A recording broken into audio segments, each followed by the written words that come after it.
집에서 보내는 시간이 많은 이 시기를 즐기는 사람들이 있다. 바로 취미로 재테크까지 하는 덕후들이 그 주인공.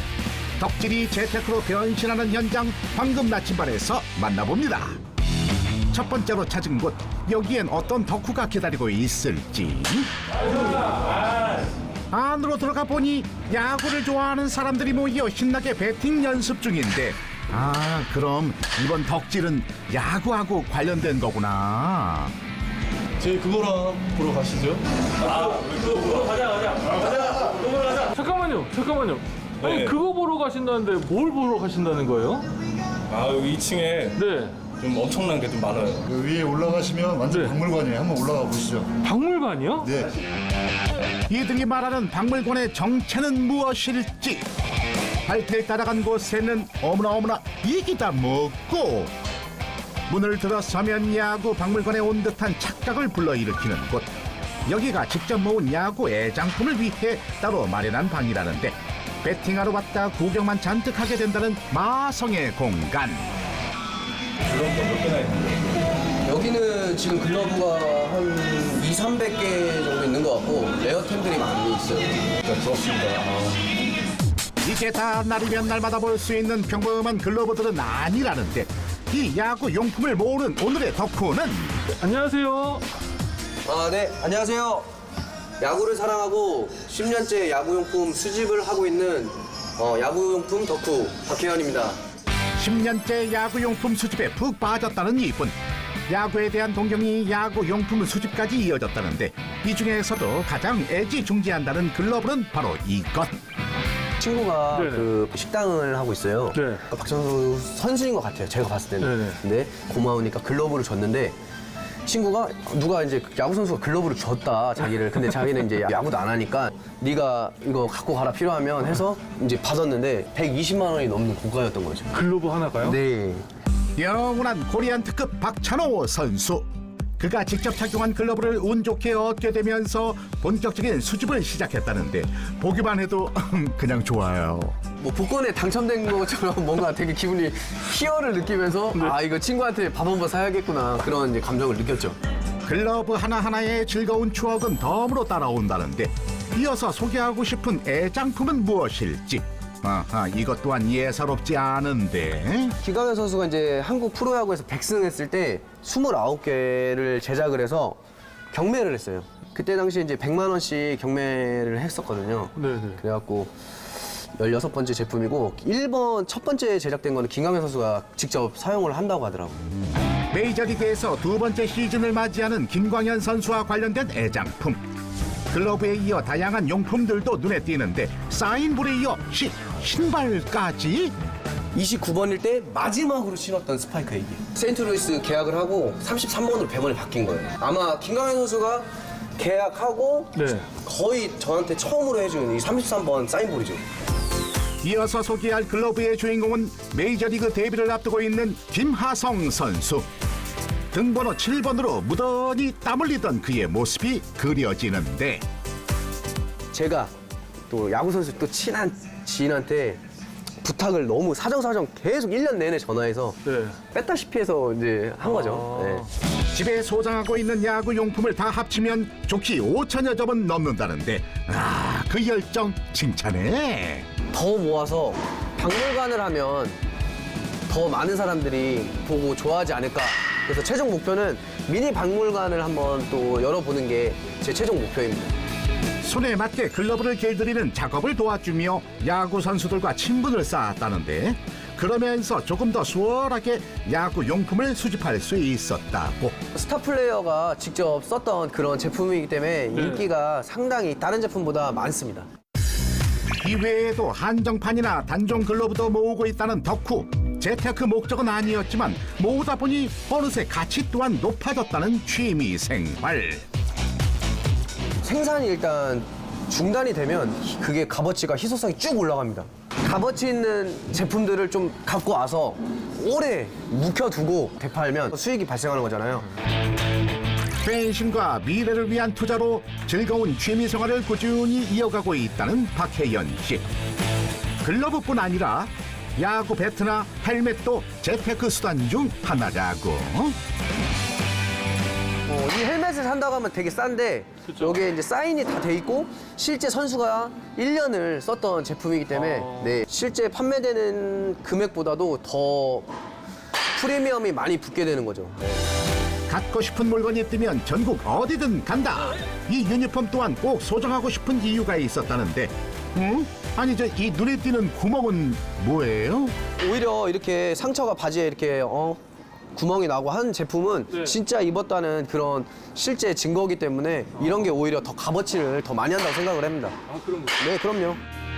이어서 야구 팬들이라면 한 번쯤 꿈꾸는 로망. 메이저리그를 휩쓸었던 류현진 선수부터 유망주로 주목받는 선수들의 사인볼까지 숨겨진 선수들을 발견하는 재미가 가득한 이곳. 요새 이제 재테크 수단을 많이 찾고 계시는데요.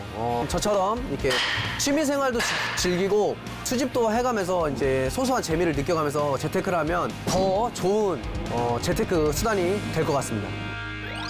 또 다른 덕후를 만나기 위해 찾은 곳.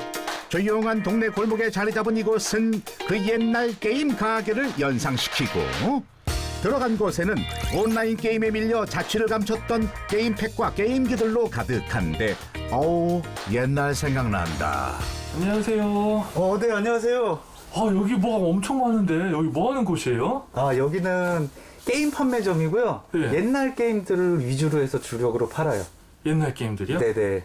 레트로 게임 문화는 내가 사수한다. 진정한 게임 덕후 김재현 씨. 예창수가 그리운 분들을 위해 준비한 게 있다는데 추억의 모니터가 먼저 시선을 끌고 이제는 찾아보기도 힘든 팩을 꽂는 게임기까지 등장.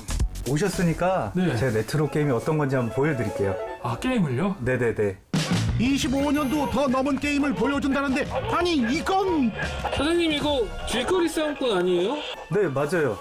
그게 슈퍼 패미컴으로 이식이 돼가지고 네. 이게 굉장히 많은 분들의 인기가 많거든요. 아, 그래서 한번 보여드릴까요? 네. 1987년 처음 출시된 대전 격투 게임. 전 세계 무술 고수들이 길거리에서 살벌하고도 기술적인 대결을 펼치는데요.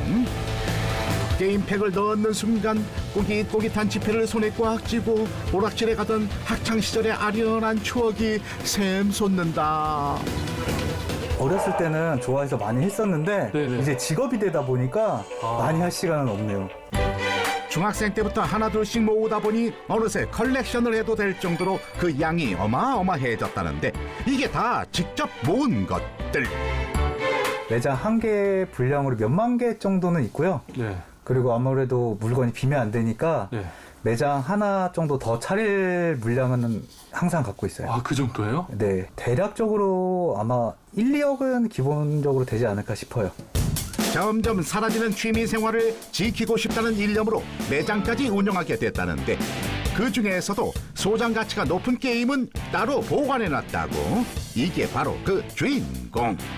이 게임 같은 경우는 네. 제가 이 업을 하기 전에 중고로 15,000원 정도에 샀던 게임이에요. 네네. 근데 이게 지금 $200 이상으로 거래가 되고 있어요. 그래요? 네네. 갖고 있기만 했을 뿐인데 약 15배 정도 가격이 올랐다는 게임팩.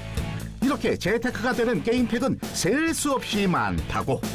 여기 있는 이 버추얼박스라는 게임은 출시가 하면은 10만 원도 안 됐던 애들이거든요. 네네. 근데 지금 중고가 30만 원이 넘어가니까 네. 사실은 재테크에서 보면 높이 상승한 케이스죠. 1994년 출시된 이 게임팩을 콘솔 게임기에 넣고 버튼만 눌러주면 무리 없이 게임 시작. 애니메이션 캐릭터가 한 단계씩 미션을 수행해 나가는 게임. 이런 사람들이 잘 모르는 게임들이 판매량이 적다 보니까 희소성 때문에 가격이 높게 거래가 되는 편이에요. 게임팩을 모을 때에도 그만의 재테크 노하우가 있다는데 아니 이건 지금도 모르는 사람이 없을 정도로 유명한 그 캐릭터? 유명한 게임들이 비싸지는 않아요. 아무래도 유명한 애들은 많이 팔리고 그러면은 물량이 많은 편이죠. 이번엔 게임팩을 조금 더 희소성 있게 모으는 방법을 알려준다고. 소장하고 있던 게임팩을 찾아서 보여주는데 많은 분들이 찾는 레이싱 게임인데요. 네. 재밌는 게 발매된 나라가 다르고 그 나라에 따라 특성이 있어요. 북미판과 일본판, 한국판 이렇게 세 가지를 모두 소장하고 있다는데 그 이유 혹시 짐작이 되나요? 국가마다 선호하는 색깔이 다르다 보니까 네. 지금 일본판 같은 경우는 실버 계열로 폰트가 적혀 있고요. 국내 같은 경우는 블랙이 더 강하게 들어가 있고요. 북미판 같은 경우는 약간 골드빛이 낮게 폰트 색깔이 또 다릅니다. 네. 이런 차이점으로 컬렉터들이 모으시는 거를 즐겁게 하실 수 있게 되는 거죠. 종류별로 모으면 그만큼 희소성은 더 높아져 가격 책정도 유리하단다. 자, 게임팩 구경은 이쯤으로 하고 이번엔 레트로 게임기를 소개한다는데 사람들의 손이 닿지 못하게 높은 곳에 보관하고 있다는 게임기. 익숙한 캐릭터가 등장하는데 한정적으로 판매됐던 제품입니다. 몇 개는 한정으로. 정확하게 수량은 발표를 안 했는데 대략적으로 3,000개에서 4,000개 사이 아닐까 예상하고 있어요. 전 세계에서요. 이렇게 특정 캐릭터가 그려진 게임기는 전 세계적으로도 찾아보기 힘든 희귀한 아이템이라고. 노란색이 한정 컬러고요. 하단에 보시면 캐릭터 로고가 박혀 있어가지고 네. 굉장히 귀엽죠. 다양하고도 희귀한 게임들을 소장할 수 있는 방법은 무엇일까? 시간에 맞춰 뭐에 홀린 듯 컴퓨터만 죽어라 바라보는 이유는 뭐예요? 지금 마침 경매에 통해서 네. 인기 게임을 또 하나 낙찰을 받았네요. 시중 거래가보다 낮은 가격으로 낙찰받는 일들이 있어서 경매를 종종 확인합니다. 어린 시절의 손때와 추억이 고스란히 묻어있는 게임. 시대가 변하면서 어쩌면 더 각광받는 게 아닐까 싶은데 게임을 좋아하시는 많은 분들이 게임 재테크에 도전을 해보셨으면 좋겠습니다. 덕후가 됐을 뿐인데 재테크까지 되는 즐거운 덕테크의 세계. 여러분도 도전해보세요.